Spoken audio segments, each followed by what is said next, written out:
नमस्कार दर्शकों, बहुत बहुत स्वागत है निवेश कार्यक्रम में। आज निवेश कार्यक्रम में हम बात करेंगे शेयर बाज़ार की पूरी प्रक्रिया के बारे में।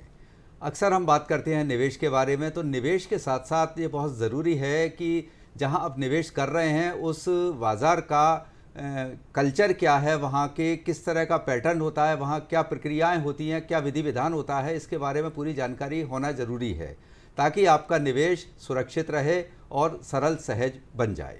तो आइए इसी विषय पर बात करने के लिए आज हमने अपने स्टूडियो में आमंत्रित किया है हरीश कृष्णानी जी को। हरीश कृष्णानी जी, स्टूडियो में आपका बहुत बहुत स्वागत है। वित्तीय विशेषज्ञ हैं हरीश जी। आप इनसे सवाल कर सकते हैं जो भी शेयर मार्केट के बारे में आप जानकारी लेना चाहते हैं। तो फ़ोन नोट कीजिए हमारे फ़ोन नंबर्स 266049 हमारे यहाँ का टेलीफोन नंबर है, और भोपाल के बाहर के दर्शक 0755 भोपाल का STD कोड लगाकर 266049 नंबर डायल कर सकते हैं। टोल फ्री नंबर भी आप नोट कर लीजिए 1800-233-0040। तैयार हो जाइए फ़ोन करने के लिए। शेयर बाज़ार में क्या क्या शब्दावली यूज़ की जाती है, वहाँ किस तरह से आप निवेश कर सकते हैं, उसको कैसे समझें। बात करते हैं हरीश कृष्णानी जी से। हरीश जी, स्टूडियो में आपका बहुत बहुत स्वागत है। और अक्सर हम बात करते हैं शेयर बाज़ार की, जो कि एक बहुत महत्वपूर्ण घटक है हमारी अर्थव्यवस्था का, एक व्यक्तिगत आर्थिक प्रगति का राह हमें बताता है। ये शेयर मार्केट जो है, इसका संक्षेप में इतिहास क्या रहा है, अभी तक की इसका इतिहास और इसका सफ़र कैसा रहा है? देखिए, सबसे पहले तो मैं ये बोलूँगा, शेयर मार्केट वो चीज़ है जहाँ पे आप किसी कंपनी में अपना शेयर लेते हो, मतलब आप उसमें हिस्सेदारी लेते हो। सिंपल सी बात है, शेयर का मतलब है हिस्सेदारी। जैसे हम लोग 4 लोग अगर कोई खर्चा करते हैं तो वो 4 लोग जब आपस में वो खर्चे को बांटते हैं तो उसको हिस्सेदारी शेयर बोला जाता है। तो वैसे ही शेयर मार्केट भी उसी तरह काम करता है। आप किसी भी कंपनी के अंदर अपने शेयर्स खरीदते हो तो आप उसमें अपनी हिस्सेदारी खरीदते हो। कंपनी जब जब उसमें कुछ भी मुनाफा कमाती है तो आपको उस हिस्से में से आपको डिविडेंड, आपने सुना होगा डिविडेंड वर्ड। डिविडेंड मतलब अंश के ऊपर आपको एक मुनाफा दिया जाता है जो डिविडेंड के कहलाता है। वो डिविडेंड भी दिया जाता है, वो अपनी कमाई में से कंपनी देती है, वो डिविडेंड हो गया। और आपकी जो उसमें हिस्सेदारी है, आपने उसमें जितने शेयर्स लिए हुए हैं उतने शेयर के ऊपर आपको उतना मुनाफा दिया जाता है। मतलब कुल मिला के ये है कि आप भी व्यापारी की हैसियत से वहाँ लाभ कमा सकते हैं, भले ही आप उस व्यापार में डायरेक्ट इन्वॉल्व हो ना हो, लेकिन अपना एक आर्थिक अंशदान दे करके आप उसकी हिस्सेदारी में सहयोगी बन सकते हैं, है ना। तो शेयर मार्केट जो मैंने बताया आपको इस तरह से काम करता है। उसमें बहुत सारी कंपनियां लिस्टेड है, उसमें कैटेगरीज अलग अलग हैं। लार्ज कैप कैटेगरी की कंपनियां अलग हैं, मिड कैप कंपनियां अलग हैं, स्मॉल कैप कंपनियां अलग हैं, और बहुत सारे आजकल छोटे छोटे SME कंपनियां भी हैं जो आजकल लिस्टेड होती हैं। तो इस टाइप आप उन कंपनियों में निवेश करके अपनी हिस्सेदारी लेते हैं, और हिस्सेदारी के हिसाब से आपको मुनाफा, और दोनों चीज़ें उसमें एप्लीकेबल है। घाटा भी हो सकता है, अगर नफ़ा नुकसान दोनों हो सकता है। पर अगर लंबे समय में देखा जाए तो शेयर मार्केट हमेशा एक अच्छा रिटर्न तो देता ही है, और साथ में आपको जो उस रिटर्न के साथ जो फ़ायदा मिलता है वो आपको लंबे समय में बहुत संतुष्टि प्रदान करता है। कंपनी के जो ओनर हैं उनको प्रॉफिट लॉस होता है जिस कंपनी में, लेकिन उस प्रॉफिट लॉस में आप भी हिस्सेदार बन सकते हैं, एक छोटी सी आपके आर्थिक पूंजी लगा के। बिल्कुल बिल्कुल जी। और तो हरीश जी, ये जिस तरह से शेयर बाजार काम करता है, इसका एक फॉर्मेट है जी, है ना। अक्सर NSE और BSE का नाम बहुत सुनने में आता है जी। NSE BSE क्या हैं और इनकी क्या भूमिका है मार्केट में? NSE नेशनल स्टॉक एक्सचेंज और BSE बॉम्बे स्टॉक एक्सचेंज, दोनों ये एक्सचेंजेस हैं जो कि शेयर मार्केट में ब्रोकर और क्लाइंट को ट्रेडिंग करवाते हैं, शेयर ट्रेडिंग करवाते हैं। शेयर ट्रेडिंग का ये मतलब है, आपको अगर कोई भी शेयर मार्केट में ख़रीदना है तो जो भी क्लाइंट होता है वो एक ब्रोकर के थ्रू अपना एक डीमेट अकाउंट खोलता है। वो डीमेट अकाउंट खोलना कंपलसरी है, उसके बिना आप शेयर खरीद नहीं सकते। और उसके साथ ही एक ट्रेडिंग अकाउंट भी खुलता है। ट्रेडिंग अकाउंट से आपको खरीदने बेचने की सुविधा मिलती है, और जो आप खरीदते हैं शेयर्स वो आपके सब डीमेट अकाउंट में आ जाते हैं। तो वो ये 2 चीज़ें होना बहुत ज़रूरी है। NSE और BSE का जो मेन रोल है, वो जो भी जितने भी स्टॉक्स इंडिया में लिस्टेड हैं वो NSE या BSE या दोनों जगह पे लिस्टेड होती हैं कंपनियां, और वो लिस्टेड होने के बाद वहाँ पे ट्रेड होती हैं। तो जो भाव चलते हैं वो NSE और BSE के एक्सचेंज पे भाव चलते हैं, और वो भाव जो होते हैं लाइव होते हैं, लाइव चलते हैं। उसका समय है 9:15 बजे से शाम को 3:30 बजे तक का समय रहता है, मंडे टू फ्राइडे। तो वहाँ पे वो लाइव भाव चलते हैं। और आज की तारीख में तो टेक्नोलॉजी इतनी एडवांस है, तो क्लाइंट अपने मोबाइल पे, सिस्टम पे, जिस भी कंपनी के थ्रू उसका डीमेट अकाउंट है तो उनके एप्लीकेशन के थ्रू वो ट्रेडिंग कर सकता है। और जो भी ट्रेड करेगा, खरीदेगा या बेचेगा, तो वो उसके पास डीमेट में होना चाहिए। अगर बेचता है तो वो स्टॉक उसके डीमेट में होना चाहिए, और ख़रीदता है तो वो सामने से जो भी स्टॉक खरीदना चाहता है वो खरीद सकता है। खरीदने के 1 से 2 दिन में वो उसके डीमेट अकाउंट में शेयर्स आ जाते हैं। और बेसिकली बीएसई एनएसई का जो आपने पूछा काम क्या है, वो ट्रेड को वेरीफाई करना और सेटलमेंट करने के बाद उस ब्रोकर के थ्रू एक कॉन्ट्रैक्ट नोट उपलब्ध करवाना। जी, कॉन्ट्रैक्ट नोट आपने बात की, अभी हम चर्चा करेंगे, लेकिन मुझे याद आ रहा है, आपने कहा ना कि शेयर बाज़ार में खरीद बिकवाली कैसे होती है। एक समय था हरीश जी, अब तो खैर टेक्नोलॉजी ने काफ़ी कुछ वहाँ का रूप बदल दिया है, जब वहाँ बोलियाँ लगती थी और बहुत शोर शराबे के बीच में लोग खरीद और फरोख्त करते थे, बिकवाली करते थे। लेकिन आजकल ऑनलाइन आने से आप घर बैठ के भी ये आसानी से कर सकते हैं। पहले वो रिंग रहता था, रिंग बोला जाता था उसको। उस रिंग में जो ब्रोकर हुआ करते थे सिर्फ उन्हीं को ही अलाउ हुआ करता था वहाँ पे आके, और वहाँ पे वो फ़ोन के थ्रू या वो बोली लगती थी, सामने वो बैठे रहते थे कंपनी, वो हाथ से लिखते जाते थे सौदे और बाद में वो सेटल होते थे। उसमें काफ़ी समय भी लगता था और वो फिजिकल मोड दौर था, तो वहाँ पे सर्टिफिकेट भी आपको फिजिकली आते थे, 2-2, 3-3 महीने का प्रोसेस हुआ करता था। तो अब वो टेक्नोलॉजी ने पूरा चेंज कर दिया है। अभी तो रिसेंटली मतलब गवर्नमेंट ने, सेबी ने जो गाइडलाइन लेके आए हैं, T+1 का सेटलमेंट हो गया है। T+1 का मतलब ये है ट्रेड प्लस 1 डे। जिस दिन आपने ट्रेड किया नेक्स्ट डे आपके अकाउंट में शेयर्स आ जाते हैं, और अगर आपने बेचा है तो नेक्स्ट डे आपके अकाउंट में पैसा आ जाता है। तो धीरे धीरे जो सुविधाएं हैं वो बढ़ती जा रही है, और मैं इसके लिए गवर्नमेंट ऑफ इंडिया का बहुत आभार भी मानूंगा, क्योंकि आपको मैं बताऊं यूएस में भी आज भी सेटलमेंट 3 से 4 दिन में होता है, जो हिंदुस्तान में 1 दिन में होता है। क्या बात है, ये बिल्कुल ये प्रक्रिया एक बधाई की है बात, क्योंकि ये बहुत अच्छी खुशखबरी है। पहले कुछ लोगों तक ही सीमित होता था, आजकल इसका विस्तार हो चुका है, जन जन तक पहुंच गया है। एक कॉलर हमसे जुड़ चुके हैं, नंद स्वरूप मिश्रा जी बाराबंकी से। हेलो। हाँ हेलो जी नंद स्वरूप जी, सवाल कीजिए। शेयर बाजार के बारे में आप क्या पूछना चाहते हैं, क्या उत्सुकता है आपको, यहाँ कैसे काम होता है, आप पूछ सकते हैं। हमारा ये तो बाजार हुकूमत के हाथ है जी। मैं जानना ये चाहता हूँ कि जो पैसा निवेश कर रहे थे बाजार में, तो हमारा ये कितना सुरक्षित है, ये कैसे जाना। दूसरी चीज हानि लाभ जीवन मरण तो बाजार और हुकूमत के हाथ है। ठीक है ठीक है, अब आपने हानि लाभ जीवन मरण ये सूत्र बता ही दिया, तो ये तो फिर छोड़ देना चाहिए भाग्य पर, लेकिन मेहनत और प्रयास अपने जारी रखना चाहिए। हरीश जी ये जानना चाहते हैं कि शेयर बाजार में निवेश करना, शेयर खरीदना, म्यूचुअल फंड में जाना कितना सुरक्षित है। देखिए, चाहे आप म्यूचुअल फंड में इन्वेस्टमेंट करें या शेयर मार्केट में, अगर आपको डायरेक्ट किसी स्टॉक्स का नॉलेज नहीं है तो आप म्यूचुअल फंड के थ्रू इन्वेस्टमेंट करिए। म्यूचुअल फंड में आप एक फंड मैनेजर को पैसा देते हैं किसी कंपनी के थ्रू। वो फंड मैनेजर एक काबिल फंड मैनेजर होता है, जिनका 24 घंटे का यही काम होता है कौन सा स्टॉक खरीदना है, किस समय हमें उसमें से निकलना है और किस समय उसमें ऐड करना है। तो वो एक काबिल आदमी होता है। तो आप अगर आपको शेयर मार्केट का नॉलेज नहीं है तो आप म्यूचुअल फंड के रूट से इन्वेस्टमेंट कर सकते हैं। म्यूचुअल फंड में भी बहुत सारी कैटेगरीज होती हैं। आप इक्विटी में अगर आप हाई रिस्क पे काम करना चाहते हैं और लंबे समय के लिए इन्वेस्टमेंट करना चाहते हैं तो इक्विटी के थ्रू कर सकते हैं। आप उसमें इक्विटी एक्सपोजर या इक्विटी कम चाहते हैं तो बैलेंस फंड के थ्रू कर सकते हैं। और अगर आप इक्विटी बिल्कुल नहीं चाहते तो आप डेट फंड के थ्रू भी काम कर सकते हैं। और अगर आपके पास शेयर मार्केट के में ही आपको डायरेक्ट इन्वेस्टमेंट करना है तो जिस भी कंपनी में आप निवेश करना चाह रहे हैं तो उस कंपनी के बारे में पूरी जानकारी ले लें, उसके बैलेंस शीट के बारे में पूरी जानकारी ले लें, कंपनी क्या करती है, कितना मुनाफा पिछले सालों में उसने कमाया है या घाटा किया है, कंपनी के ऊपर लोन या डेट जो बोलते हैं कितना है, उस हिसाब से आप उसका पूरा स्टडी करके शेयर मार्केट में इन्वेस्टमेंट कर सकते हैं। बाकी जो बोला जाता है हमेशा शेयर मार्केट में निवेश करने से पहले जोखिम घटकों को अच्छे से पढ़ लें। अच्छे से पढ़ने के बाद आप अपने निवेश सलाहकार से सलाह करके जो भी निवेश करें उनके सलाह से करें। एक कॉलर हमसे जुड़ चुके हैं, संजय तंवर भोपाल से।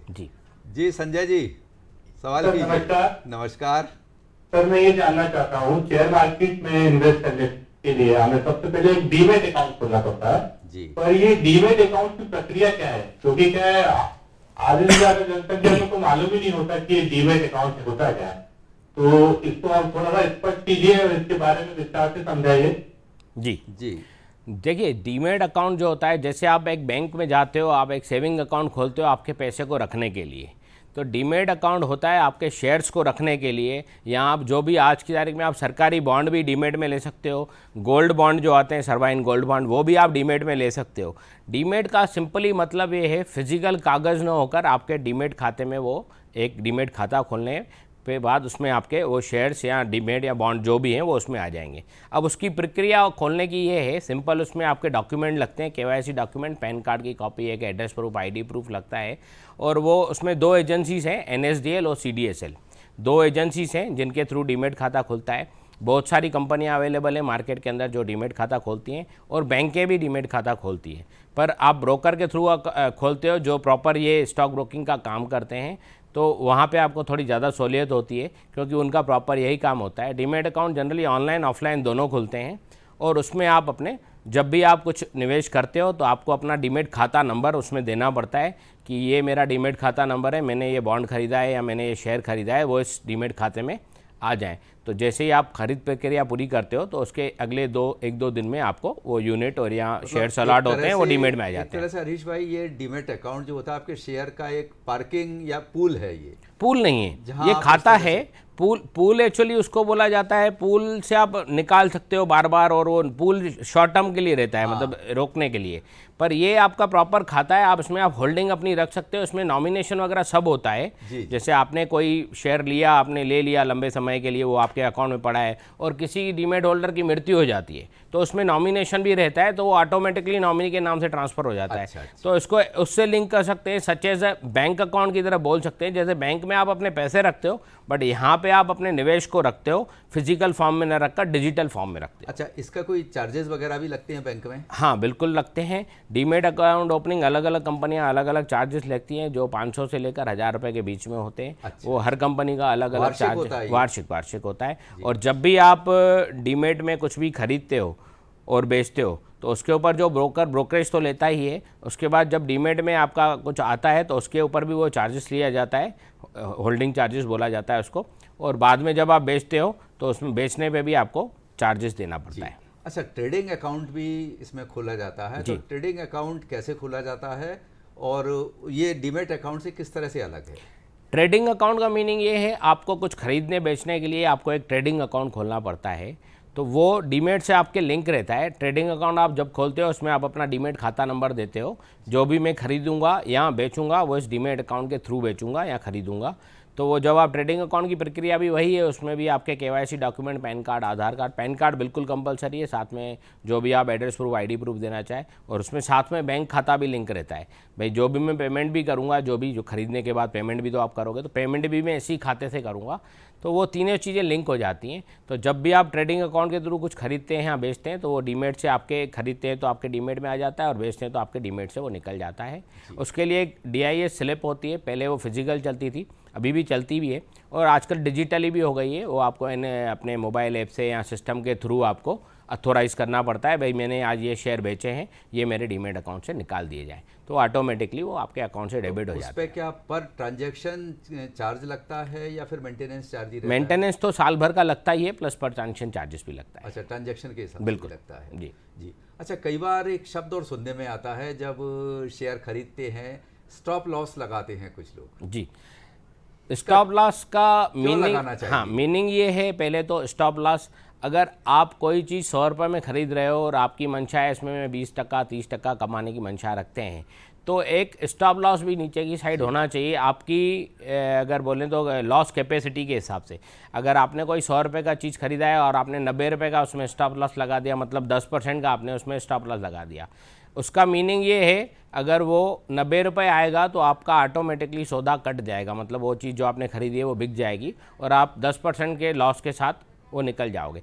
वो लगाना इसलिए ज़रूरी है, खास करके जो नए निवेशक है या जिनको ज़्यादा जानकारी नहीं होती, कोई चीज़ खरीद लेते हैं, फिर पता पड़ा वो स्टॉक या जो भी चीज़ है वो 50% 40% गिर गई और आपने ना उसको बेच पाए, आपने कुछ किया। पर अगर आपने खरीदते वक्त ही उसमें आपने खरीदने के बाद तुरंत स्टॉप लॉस लगा दिया तो वो आपका एक सेफ्टी नेट हो गया, सेफ्टी नेट हो गया, भाई 10% से ज़्यादा आपका नुकसान नहीं होगा। मतलब कॉलर और हमसे जुड़ चुके हैं, पहले उनसे बात करते हैं। हम SL सोनी हैं भोपाल से। हेलो जी नमस्कार सर। जी, नमस्ते, सवाल कीजिए। मेरा सवाल है कोई नहीं सर, तो अपना शेयर ट्रांसफर कर सकता है उसकी क्या प्रोसीजर रहती है? हाँ, अगर आपके निवेशक के जो भी शेयर्स हैं वो डीमेट में हैं तो एक डीमेट अकाउंट से दूसरे डीमेट अकाउंट में या दूसरे किसी को भी वो ट्रांसफ़र कर सकता है।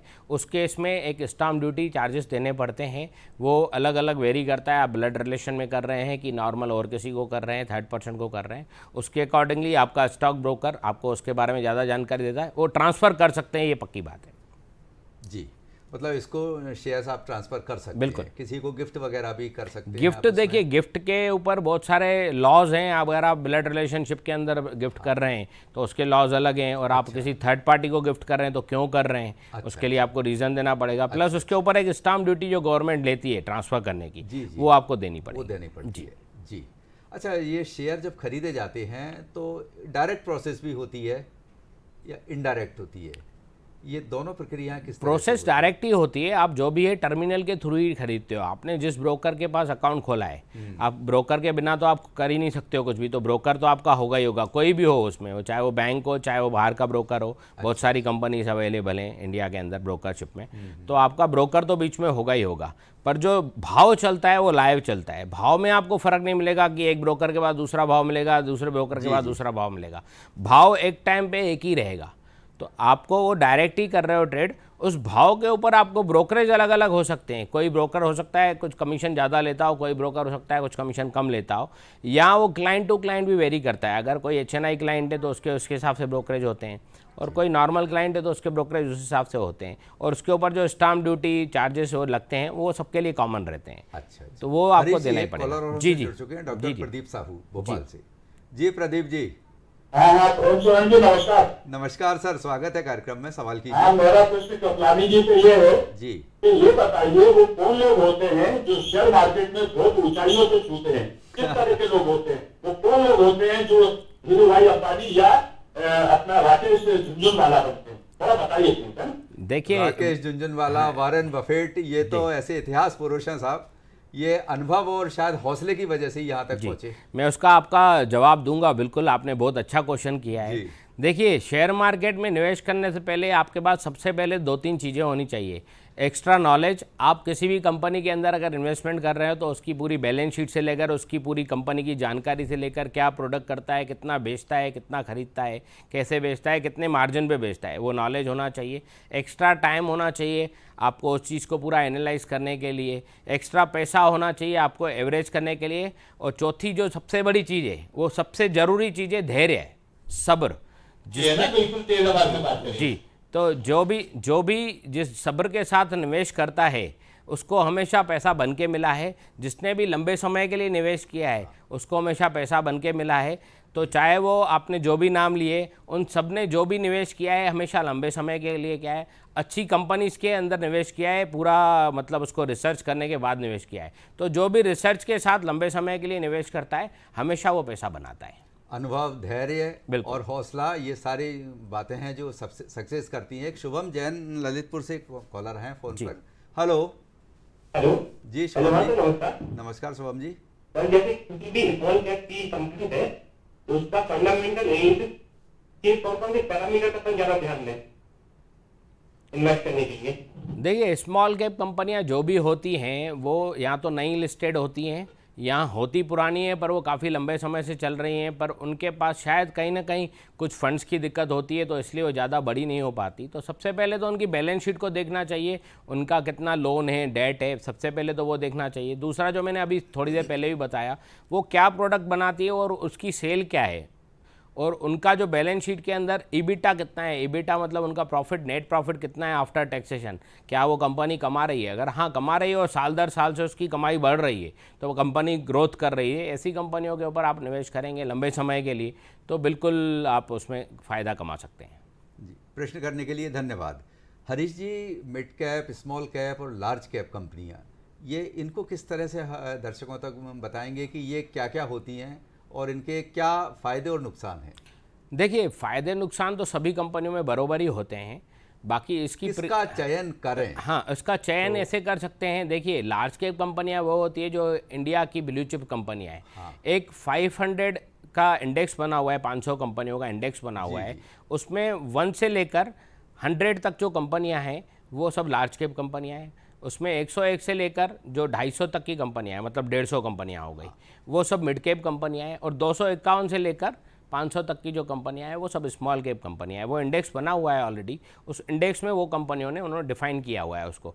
और उसमें जो लार्ज कैप कंपनियां हैं, जनरली जो 5,000 करोड़ रुपए से ऊपर की कंपनियां हैं वो लार्ज कैप कंपनियां हैं। अब लार्ज कैप कंपनियां वो हैं जो बड़ी बड़ी कंपनियां हैं, जो जनरली निफ्टी और सेंसेक्स के अंदर लिस्टेड हैं, वो सब लार्ज कैप कंपनियां ही हैं मैक्सिमम, ठीक है। और उसके बाद जो मिड कैप कंपनियां आती है, जो भविष्य में लार्ज कैप बन सकती हैं, जो काम अच्छा कर रही हैं, जिनका प्रॉफिटेबिलिटी हर साल दर साल बढ़ती जा रही है, तो भविष्य में वो लार्ज कैप कंपनी बढ़ेगी। और जैसे स्मॉल कैप की बात हुई, अभी रिसेंटली बात हुई जो पिछले क्वेश्चन में, तो स्मॉल कैप कंपनियां या तो नई लिस्टेड कंपनियां होती है, तो ज़्यादा यहाँ जिनको समय नहीं हुआ होता है, 5-10 साल से जो मार्केट के अंदर काम कर रही हैं। और कई बार ऐसा होता है कोई कंपनी संघर्ष कर करके धीरे धीरे बड़ी होती है, उसको फंडिंग की दिक्कत हो तो फंडिंग मिलती है धीरे धीरे, अगर वो प्रॉफिटेबिलिटी में आती है तो उसको धीरे धीरे प्रॉफिट के साथ साथ वो बढ़ती जाती है, तो धीरे धीरे वो स्मॉल कैप कंपनियां भी मिड कैप और लार्ज कैप में आ जाती है। अब बात आ जाती है रिस्क कैपेटाइट की, तो जितनी छोटी कंपनी होगी उतनी आपकी रिस्क ज़्यादा होगी, सीधी बात है। लार्ज कैप कंपनियां जिस हिसाब से अगर भाव बढ़ते हैं, अगर यहाँ गिरते हैं, दोनों चीज़ें, तो अगर वो न्यूट्रल होकर चलती हैं, जैसे गिरती हैं तो वैसे ही उस स्पीड से वो बढ़ भी जाती हैं। और मिड कैप कंपनी में वही रेशो 50-50 का हो जाता है, अगर वो बढ़ गई एकदम से तो जब वो गिरती हैं तो फिर बढ़ने में थोड़ा सा समय लेती हैं। और वैसे ही सेम स्मॉल कैप की बात करें तो गिरने के बाद काफ़ी समय लेती हैं बढ़ने के लिए। तो इनमें रिस्क कैपेसिटी तीनों में अलग अलग है। आप निवेश करने से पहले सबसे पहले कंपनी के बारे में अच्छे से जानकारी ले लें और निवेश सलाहकार से सलाह लेने के बाद ही निवेश करें। और जो भी मार्केट का निवेश होता है 100% जोखिम में के साथ होता है, तो इसलिए निवेश करने से पहले जोखिम घटकों को जरूर पढ़ के उसके बाद निवेश करें। जी हरीश जी, कंपनियां जो लिस्टेड होती हैं उसका पैरामीटर क्या होता है, किस पैमाने पर ये निर्धारित किया जाता है कि कौन सी कंपनी किस लिस्ट में कहाँ किस नंबर पर आना चाहिए? देखिए, वो तो जो है उनके प्रॉफिटेबिलिटी उनके बुक्स के हिसाब से वो तय करती है, NSE BSE से भी तय करती है। और दूसरा जो है लिस्टिंग की बात करें तो लिस्टिंग आपको कम से कम कंपनी 6 साल प्रॉफिट में हो, कोई भी कंपनी 6 साल कम से कम प्रॉफिट में हो, उसके बाद वो अपने पेपर सबमिट करती है लिस्टिंग के लिए। और उसके बाद सेबी उसकी पूरी जांच करने के बाद, उनकी कमेटी जांच करने के बाद उसको डिसाइड करती है इसको लिस्टिंग की परमिशन देनी है नहीं देनी है, किस भाव पे देनी है, भाव उन्होंने जो मांगा है वो सही मांगा है नहीं मांगा है, शेयर होल्डिंग पैटर्न क्या है, कंपनी के प्रमोटर के पास होल्डिंग कितनी रहेगी, नॉन प्रमोटर जो सिर्फ इन्वेस्टर है उनके पास होल्डिंग कितनी है, वो सब चीज़ें, बहुत सारी चीज़ें होती है। वो प्रक्रिया के बाद ही किसी कंपनी को लिस्टिंग के लिए परमिशन मिलती है। अच्छा, वे कौन कौन से पेपर होते हैं या प्रूफ होते हैं शेयर खरीदने के बाद जिनसे ये सिद्ध होता है कि ये शेयर आपने लिया और आपका मालिकाना इसका हक है आपका, आगे चल के कुछ विवाद की स्थिति आती है तो जो उसके लिए एक कानूनी तौर पर एक सपोर्ट का काम कर सके? देखिए, उसके लिए मैंने जो बताया, ट्रेडिंग अकाउंट और डीमैट अकाउंट दो ही वैधानिक चीज़ें होती है। आपने ट्रेड किया, आपके पास उसका एक बिल आता है जिसको कॉन्ट्रैक्ट नोट बोला जाता है, वो सेम डे में शाम तक आ जाता है या ज़्यादा से ज़्यादा अगले दिन सुबह को आ जाता है।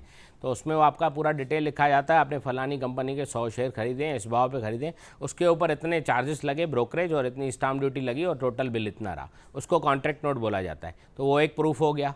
उसके बाद नेक्स्ट डे आपके डीमेट में वो शेयर्स आ जाते हैं, 1 से 2 दिन में आपके डीमेट अकाउंट में वो शेयर्स आ जाते हैं। तो उसका भी इंटीमेशन आपके मोबाइल पे SMS के थ्रू या मेल पे आ जाता है, भैया हमने आपके ये शेयर्स आपने खरीदे थे, आपके डीमेट अकाउंट में हमने डाल दिए हैं। तो वो आपके डीमेट अकाउंट में आ गए। अब आप उसका मालिकाना हक हो गया आपका, क्योंकि आपके डीमेट अकाउंट में आ गए। जैसे मकान खरीदते हैं, रजिस्ट्री होती है, रजिस्ट्री आपके नाम से होती है तो आपका मालिकाना हक हो गया। और नामांतरण जिसको बोला जाता है वो डीमेट है, समझिए। तो डीमेट आपका नामांतरण भी हो गया, आपके नाम से वो ट्रांसफर हो गए, जिसने बेचे आपने खरीदे आपके डीमेट में आ गए। जिस तरह स्टॉप लॉस लगाते हैं, प्रॉफिट बुकिंग भी होती है जी। तो प्रॉफिट बुकिंग क्या सोच के किस तरह से करना चाहिए? देखिए, प्रॉफिट बुकिंग 2 तरीके से होती है। एक तो आपने परसेंटेज में सोच के रखा, मैंने कोई चीज़ खरीदी है आज 100 रुपये की और उसमें मेरे को 20% का प्रॉफिट कमाना है, तो जब भी 120 रुपये आ गई, मतलब आपका 20% का प्रॉफिट आ गया है, तो आप उसको बेच के अपना प्रॉफिट बुक कर सकते हैं। एक चीज़ ये हो गई। और दूसरी प्रॉफिट बुकिंग होती है फाइनेंशियल ईयर बेस पे। जैसे कई सारी निवेशक होते हैं, जैसे गवर्नमेंट ने 1 लाख रुपए की लॉन्ग टर्म कैपिटल गेन की छूट दे रखी है हर फाइनेंशियल ईयर में, तो बहुत सारे निवेशक उस 1 लाख रुपए की छूट को लेने के लिए भी अपनी फाइनेंशियल ईयर एंड से पहले एक बार साल भर में लाख रुपए या लाख रुपए से ऊपर का प्रॉफिट बुकिंग कर लेते हैं अपने पोर्टफोलियो पे, जिनसे उनको हर साल 1 लाख रुपए की छूट भी मिल जाती है और वो अपनी प्रॉफिट बुकिंग भी कर लेते हैं। जी, तो हरीश जी, आज आपने शेयर बाज़ार की प्रक्रिया के बारे में बड़े विस्तार से दर्शकों को जानकारियाँ दी। आप स्टूडियो में पधारे, आपका बहुत बहुत धन्यवाद। नमस्कार। दर्शकों, अगली बार एक नए विषय के साथ हम फिर हाजिर होंगे। तब तक के लिए नमस्कार।